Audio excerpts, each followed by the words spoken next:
You're listening to PetLifeRadio.com. You're planning a vacation, an escape from the day-to-day routine of everyday life. You're looking forward to getting pampered in some sun-bathed tropical island getaway, surrounded by cool, balmy breezes with the soothing, relaxing sounds of calypso music playing distantly in the warm island air.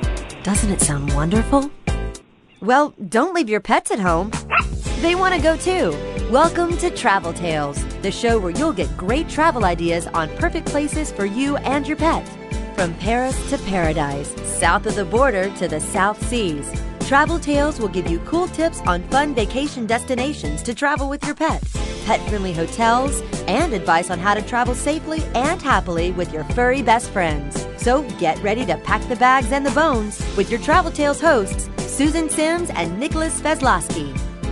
Hi, I'm Susan Sims. And I'm Nicholas Sveslosky. We are your hosts for Travel Tales on Pet Life Radio. You know, as editor and publisher of Fido Friendly magazine, we know travel.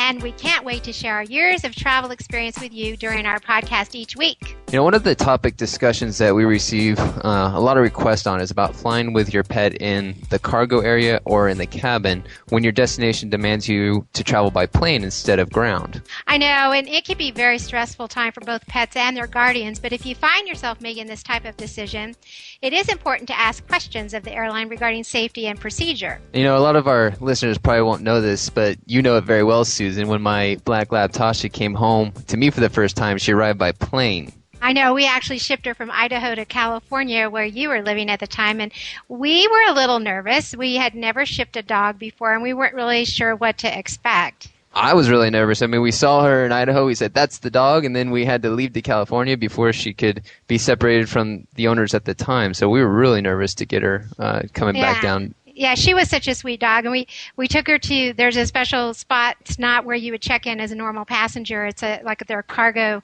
station, and we took her there, and there was just a small area, but they let us just play with her and waited until about 5 minutes before they were going to board her. And at that time, we were able to actually put her in the kennel and watch them come and get her, and then they took her, after they loaded all the luggage, and then they came and got her and put her in the pressurized cargo area. So that made us feel good, and of course we had to wave goodbye. But she looked so cute. She was in there just looking out there, like going, "What's going on?" That's exactly how she arrived when she came down. We picked her up in L.A. as she was looking outside the crate, kind of curious, and it took us a while to find the correct spot where they brought her in, because it's not with the normal flights and the oversized baggage. We had to go to a separate place for oversized bags, cargo for an airline. So it wasn't in the main terminal. It was actually a building, aside from it. And this is some good advice for all the readers. Please exercise your dog after you get them out of the crate, because they will have a lot of pent-up energy and they're ready to go. So, of course, you want to take them out and go to the bathroom. But what we did is we made the classic mistake thinking that right after the cargo trip, she could go right in the car. And it didn't take about 20 minutes before she was bouncing back and forth between the front seat and the back seat, wondering when the heck she was going to be released. Yeah, so she has a lot of energy even now. Oh, she's only 2 or 3 years old, and she's a lab, so a typical lab energy, if you can imagine.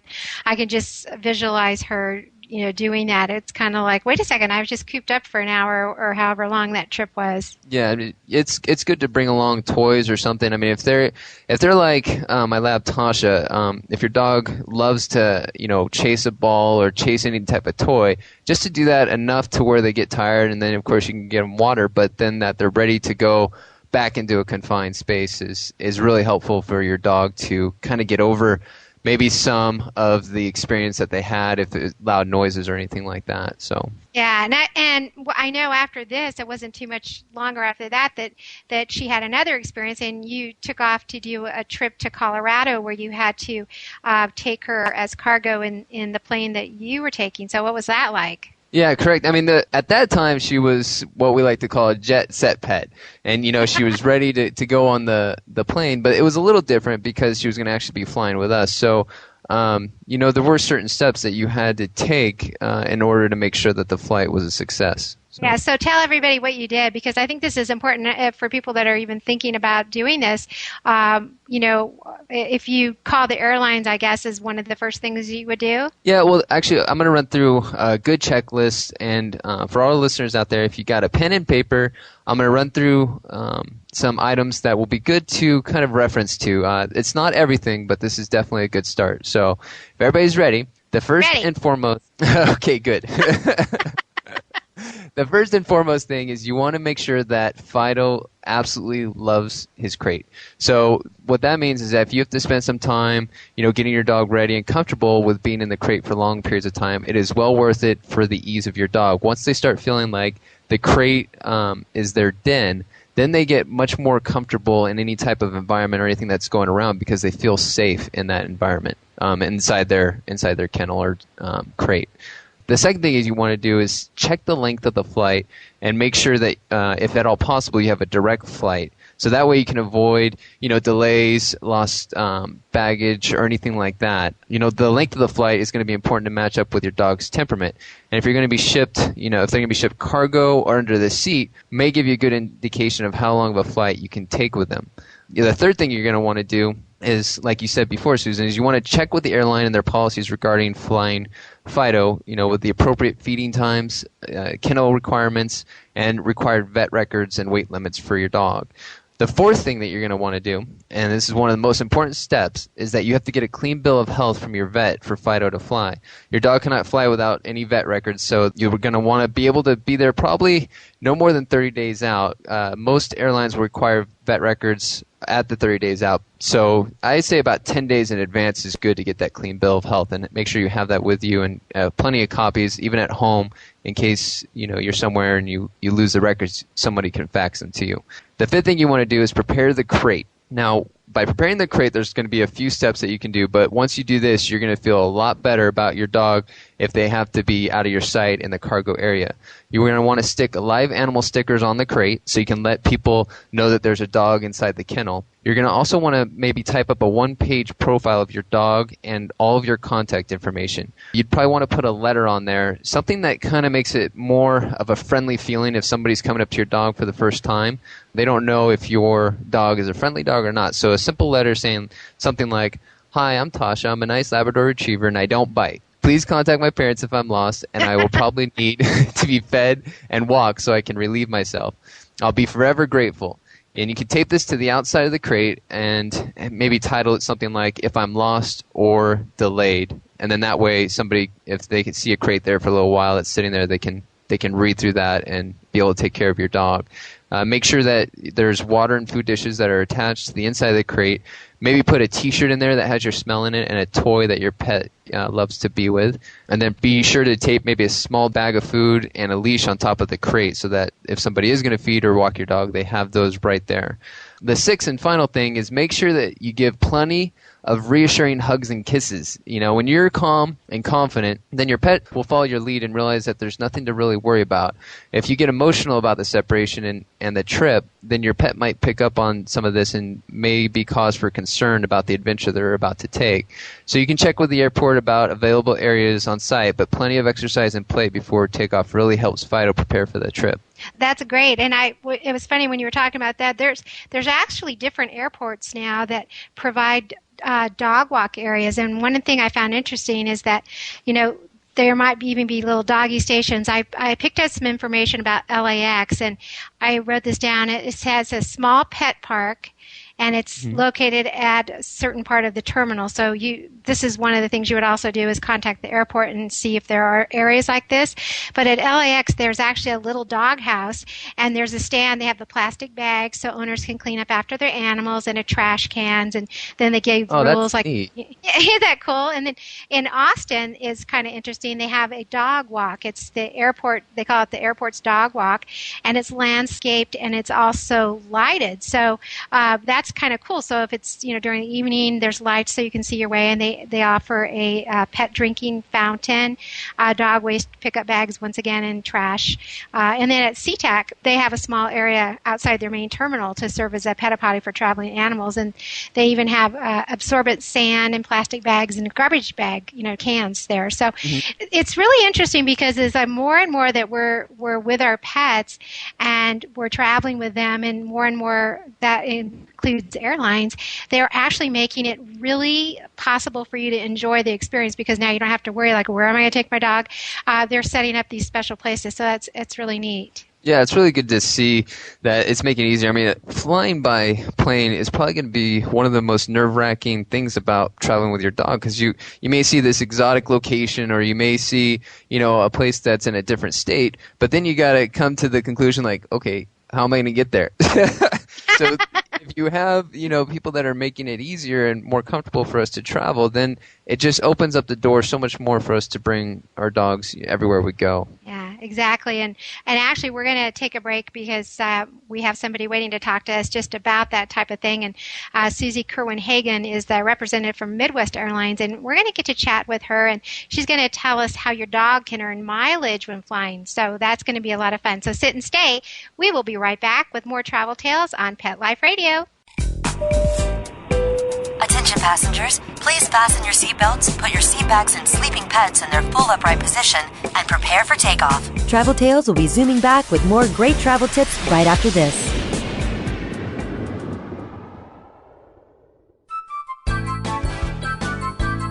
There's nothing like a shaggy dog, baby. They're shagadelic. And this is the place to find out how to have harmony in the household with your pets. Oh, yeah. So stop by our pad every week and get switched on, baby. Switched on to the show that's all about attitude. Oh, behave. With your groovy host, pet edutainer Arden Moore. Yeah, baby, yeah. Every week on demand on PetLifeRadio.com.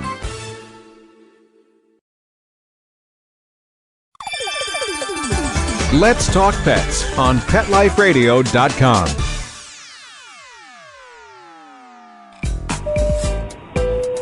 Attention passengers, we are now approaching our final destination. The weather is sunny and warm. Ocean temperature is a balmy 80 degrees for those of you wishing to doggy paddle. Please exit to the front and see our activities directors, Susan and Nicholas, on your way out. Have a pleasant stay. Welcome back to Travel Tales on Pet Life Radio. This is Nicholas Sveslosky along with Susan Sims. And before the break, we were talking about flying the fur-friendly skies and the importance of preparing your pet for travel. And there is an airline that has actually taken a step further by not only providing excellent service to their passengers who fly with them, but also provides a premier pet program where your pet actually earns miles. Yeah, that's right. And on the line right now, we have our Midwest representative, Susie Kerwin-Hagen. Susie, welcome to the show. Well, thank you very much for having me today, Susan and Nicholas. It's always a pleasure to talk to you. And I'm a big fan of Midwest Airlines, having flown with you in the past. And I have to say, my favorite part of the flight is the fresh-baked in-flight cookies. Oh, yes, I know. It is mine, too. Unfortunately, I have, had too many flights and too many cookies. No, I'm just kidding. It's actually, I had no idea, and I have to tell you, when you get in your seat and you take off and you're sitting there and everything's fine, and all of a sudden this permeates the whole cabin, and it is to die for. I my whole life, I'm serious. You're captivated by this, and you just can't wait for them, the flight attendant, to come by and offer you these cookies, and they're enormous. I'm picturing it right now. It is wonderful, and it's the hallmark of our brand. It's our brand, Midwest Airlines, is such an incredibly caring brand, and that's everything we do here at the airline as we expand our services and products really relates to excellent customer service and the true caring for others. And the cookies, what is more warm and open and friendly than warm chocolate chip cookies and a cup of coffee or a glass of milk? I mean, that to me is just has family written all over it. So yeah, it's a good feeling at home. A great element. And we've been doing that since 1987, and all of our aircrafts are configured to bake cookies in in the aircraft. And so that's why, people who have not flown us before, we get these wonderful letters saying, oh my gosh, all of a sudden I'm laying there and I'm just dozing off and I smell this aroma comes over me and I think, where is it coming from? Who has a scratch and sniff in the aircraft, But no, it's truly our cookies, and it's just when the flight attendant comes down with these warm cookies, tray of warm cookies and napkins, and she smiles and looks at you, and would you like a couple of cookies? And it's just a very nice way, and that's who we are. That's our brand, and we're very happy with the ability to extend that to others. Yeah, and I think, obviously we love that facet, but we also know that you're the pioneer for the Premier Pet program, and there's all kinds of goodies that Fido receives when they're aboard the aircraft. So why don't you tell everybody about the Premier Pet program? What is that, and what does that offer for you and your pet? Sure, I'd be happy to. With my extensive history in showing dogs and breeding English setters and being an American Kennel Club judge for the last, just say over 20 years. You never want to go into details about age, right? Exactly. But I really wanted to be able to build a program that was an extension of our brand, but specifically related to traveling with your pet and care of your pet when they fly. Because I know that, flying, even, human passengers flying, it's an anxious time and it's very hustle bustle and it's busy and it's congested and it's frustrating sometimes. And so I wanted to make sure that our passengers knew that we had a program that would offer comfort and safety and also a few extra treats along the way, and then also be a reward or a loyalty program that would give the passenger something back. So I started with the basics of flying 3 times and you get your 4th trip free. So you don't earn miles, but it's better than miles because you actually get a $150 value option in return. So you are able, once you complete 3 round trips, you will get the 4th round trip free for your pet on Midwest Airlines, which is a $150 value below cabin if they're a larger dog, and if they are a small dog, you will get it will be worth a $200 value. Excuse me. Oh, that's so great. I mean, just to have an airline even think about including your pet in some type of reward program really says a lot. Well, thank you. And it's like I said, it all goes back to an extension of who we are. The biggest concern for me today, and it has been for many, many years, is the care that the pets receive while they travel. I know that there's this anomaly in the industry that it's a heightened concern about the safety. We've heard about Phoebe, getting let out of her carrier and running. She's still out there somewhere after coming home from a dog show. It was an accident. Of course, no one wants this to happen, but it's reality. And what I wanted to do is train our people who handle our animals to handle them the appropriate way, to be able to engage with the pets, to make sure that they're comfortable, and all that means is just being alert and aware of how their behavior is. If they seem excited or anxious or barking or really upset, we take the time, our supervisors who watch that area where they're being held until they get on the aircraft, they actually go and retrieve the passenger and have the passenger come to the pet just to make sure that the pet is all right. And because I don't want to put any pet on an aircraft that is not behaving appropriately or seems very nervous or anxious, just for the pet's safety. And I want the pet parent to come back to the pet to check that out. And then another tip is we provide blankets. In the winter, we travel a lot to different cities that are very cold. And then what happens is we wrap the kennels, we put this blanket around the dog kennels so that of course, the dogs are very warm-bodied and they're made of a plastic material with the vents on the side. So we put the blanket over the top of the carrier so that the heat that the dog is generating stays inside the kennel. And that just gives them a little bit more extra comfort. And I think a comfort of anxiety, too, because they see all these things happening around them. They have a very different smell. It's not familiar, and they have no idea where they are and what's going on. So it helps bring that anxiety level down a bit too. Yeah, this is actually really good info. I think. Sorry, I didn't mean to jump in there. No, that's fine. I didn't want to take up a lot to your time, so I'm trying to hurry through it all. You're not a problem. You're doing good. I'm going to put some cookies in the oven while we're talking. Oh, good. Good tip. Good tip, Susan. Yeah, sorry, I can taste them. No, it's really good for me to hear this, and I know probably for our readers, just because when you start to get ready for a trip, I mean, there's so much you got to think about, so much to worry about. But then on top of that, if you're going to be flying with your dog, and it's almost like you feel like you're handing the life of your dog over to somebody else. And when you hand it over to a big airline, it's just that you feel like you're handing it over to almost nothing. So I think for our listeners to hear that there's someone and that an airline cares so much about their pet makes us feel that much more ready to take that step if it is our first flight or to maybe even go somewhere where we wouldn't have thought to go before. Right. It's so important. Those pets are people's family members, and we realize that and understand that. And that's something throughout the industry that I'm really trying to change, is that image or stereotype of it being an animal. They are animals, but they're people's family members, and we need to treat them that way. They're precious cargo, as my tags say, precious cargo on them.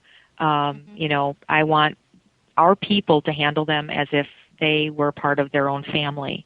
So we make sure that dogs are lifted with, a person in the front and a person in the back. They're not put on a bag loader and left unattended, just to ride up and, if they're not attended, they very easily can fall off of a bag loader. I want to make sure that all of our pets are strapped down inside of the aircraft. Not all air carriers do that. And we went through every aircraft that we have in service and purchased straps to actually, strap each and every kennel down tight so that if there's any turbulence or any moving whatsoever, that crate stays put. We do checks on all of our heating, cooling, and pressurization down there so that we make sure they're 100% operable and are working without any issues. So, and then a couple of the nicer things that we do, we provide, like you said, Nicholas, packing for yourself is hard enough and your family, but then getting to actually pack for your dog, et cetera, is a big deal. So they get a travel pack at the ticket counter, complimentary, and in there are a few items that could possibly help while you're traveling with your dogs. Dogs get very dehydrated while you're traveling. So we've put a bottle of water in there for them so you don't have to search for that. And there are also security issues for that. So you take the bottle of water and you put it into your checked bag at the airport and you send that through. And when it comes off of the bag belt, you get the water out and then you retrieve your dog and you have water right there for the dog. Just bring along a bowl in your carry-on and you're all set. We also have some sample cookies in there, just a little treats, because you always want to have a little something in the dog's stomach when you fly. Not too much, but it's the nausea. Dogs get airsick like people do, so we need to address and have a little something in their stomach, just enough to help it feel settled. And then there's a fun Foster & Smith, which is a dog supply company nationwide, wonderful company in Wisconsin here. They provide us with dog toothbrushes and toothpaste for travel. And we have sample size shampoo and conditioner from Isle of Dogs, that they're a premier grooming products. And so if you need to bathe your dog while you're gone, you have shampoo and conditioner. Or if there's an accident or something, you have supplies. And then, of course, the best thing in there is the copy of the Fido Friendly magazine. So for all of you out there that are traveling, it's the best thing to have in your carry-on or in your suitcase or just in the car. I love mine. I take it with me in my briefcase all the time, and it's a great go-to. Well, it's a great resource for everyone. I'm the dog person here at the airline, and we have 5,000 people that work here. So people come to me and say, I want to go to Colorado, and do you know of any place in Colorado that, you can visit with your dog? And I'm like, well, here's a magazine, read this, and then go to the website. And, so it works out really well. It works out really well. You're welcome. You guys have definitely earned it. Thank you. No paying. No. When it's true like that, for those of us that really have the caring genuineness of our animals, and both you and Nicholas are doing such a wonderful thing for people out there and their pets, and Midwest Airlines, we're doing our thing in the travel industry, and when we all get together and put all of our wonderful things together, this world's a better place for I our agree. pets.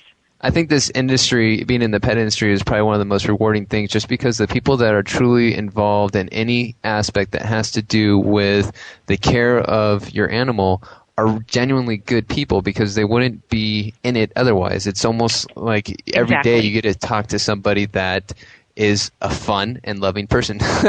Yeah. So yeah. it's great. Yeah.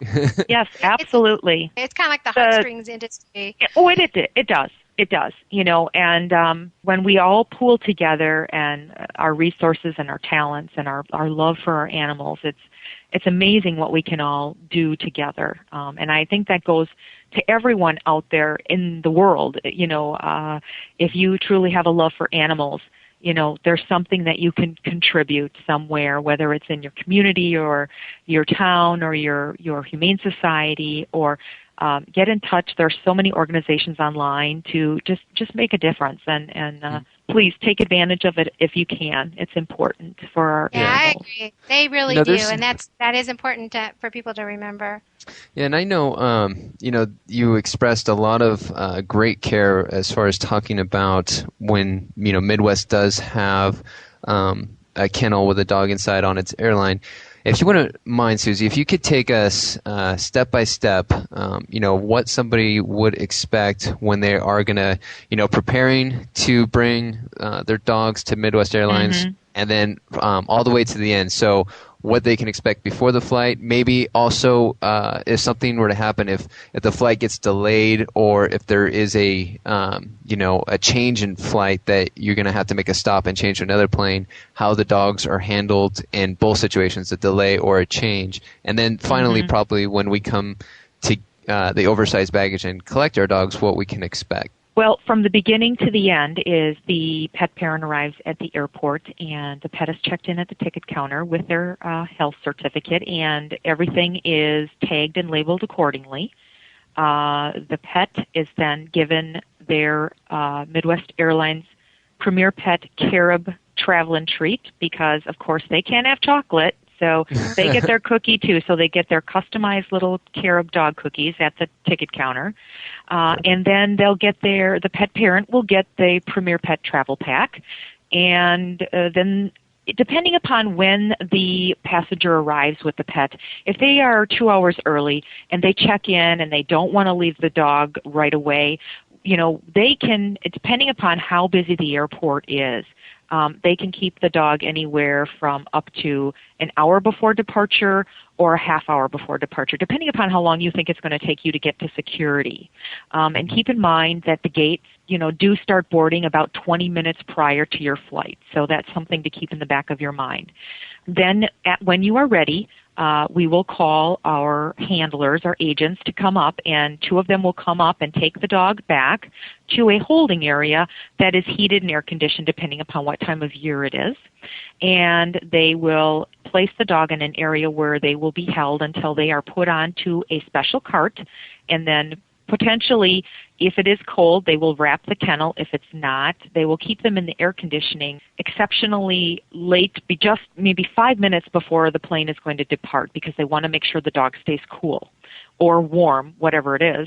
And then they bring the dog to the aircraft. They put it onto a ramp up to the forward below bin, which is, we call our below cabin aircraft bin, because it is right up near the pilots. There is nothing else in there but pets and maybe possibly a wheelchair if we have someone on the aircraft with a wheelchair. But we put our pets in there. Then they are strapped down by the attendant.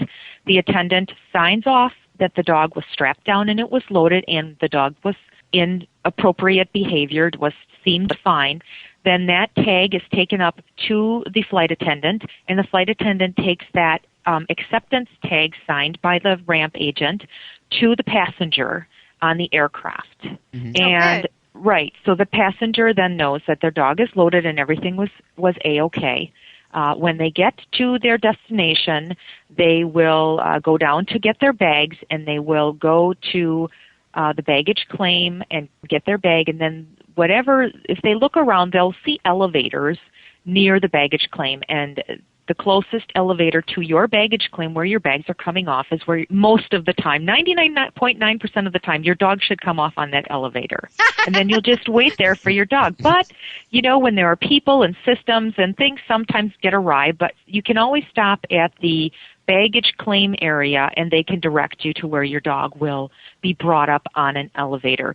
The dogs are always unloaded first, but you will not necessarily get your dog before you get your bag if they're unloaded first. It's kind of a thing you might think, well, if my dog was unloaded first, why don't I have my dog before my bag?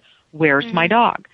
And that's something that people just don't know, that the dog is actually brought back to the holding area that's heated and air conditioned, and they are held there until they can unload the rest of the aircraft first. Then the dog is brought up to the passenger. And the reason that happens is because, the ATA and the FAA, they have us on tight schedules, and we have to unload that aircraft to get all of the gear off that aircraft and turn that aircraft around and board passengers in 25 minutes. So it's a big job. It needs to be done meticulously. And, we don't want to rush, bringing a dog up and the people aren't there yet or something happens. So we put the dogs off to the side, get everyone else off first and the bags, and then we bring the dogs up to the passengers, because then we know for sure that the passengers are going to be there waiting for their dog. Yeah, it makes a little more sense that way too, and then they don't have panic set in. Well, sure. They definitely, that's something people don't understand, and I try to, communicate that in as many pieces as I can so they do understand why that happens. Yeah. But if we do have delays or there's a maintenance issue and there is a dog on board at the time, we will actually ask, if we do deplane the passengers, we will ask the pet parents to come to the gate.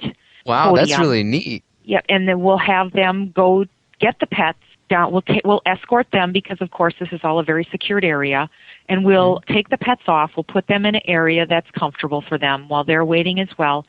The pet parents will have an opportunity to water them and take them out to the bathroom. That's great. And if there should be a problem with a dog that is being shipped on us by air cargo and it doesn't have a pet parent with it, and they get hung up overnight, one of the people at the stations or our flight crews will take the pet with them overnight and tend to it. So it's like that's so sweet. It's that's a pet little pet foster. I love it's a that. pet foster parent. Yeah.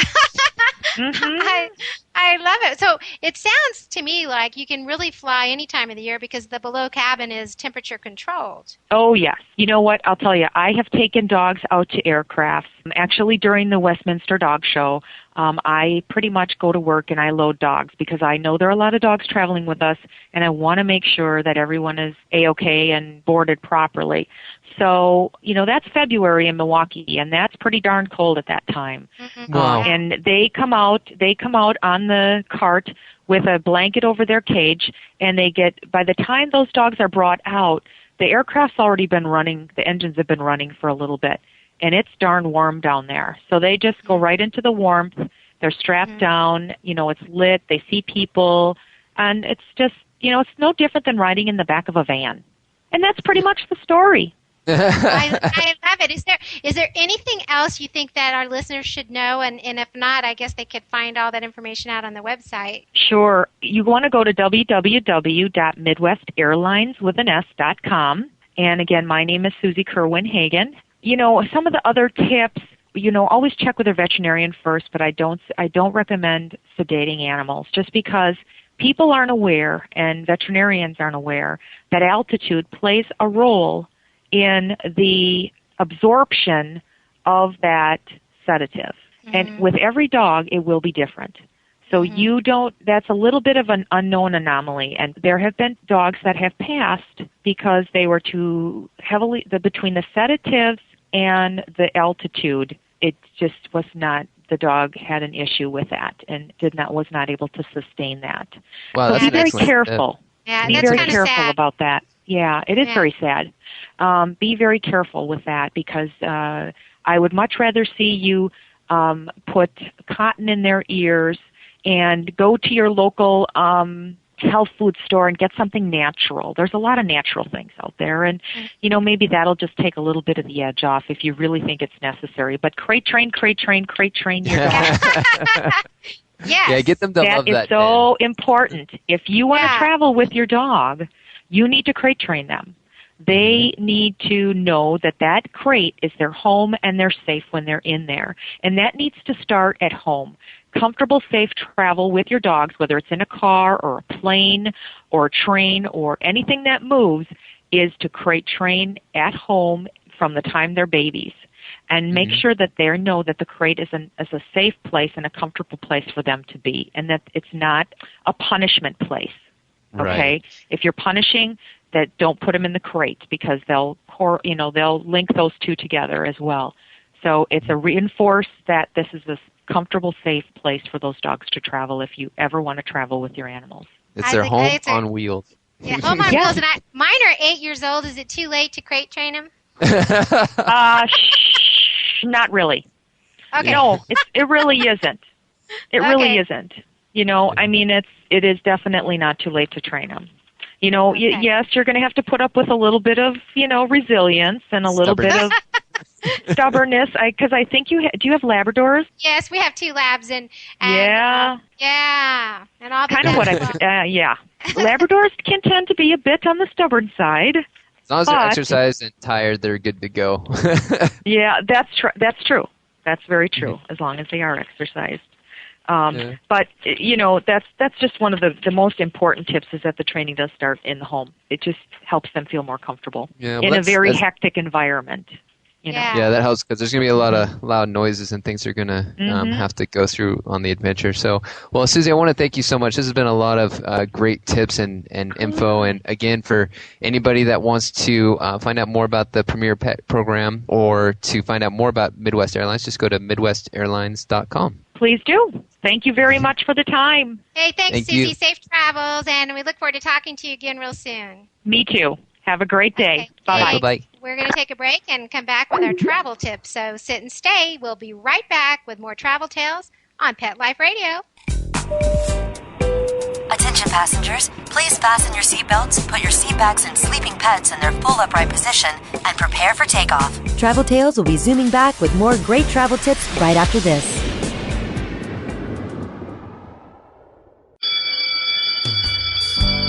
School's in session on Pet Life Radio with Teacher's Pet. Learn how to communicate with your pet, train your pet, and see the world from your pet's point of view. You may even learn a few tricks yourself.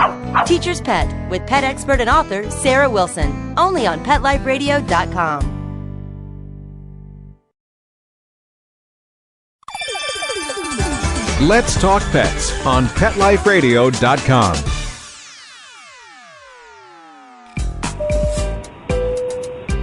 Passengers, we are now approaching our final destination.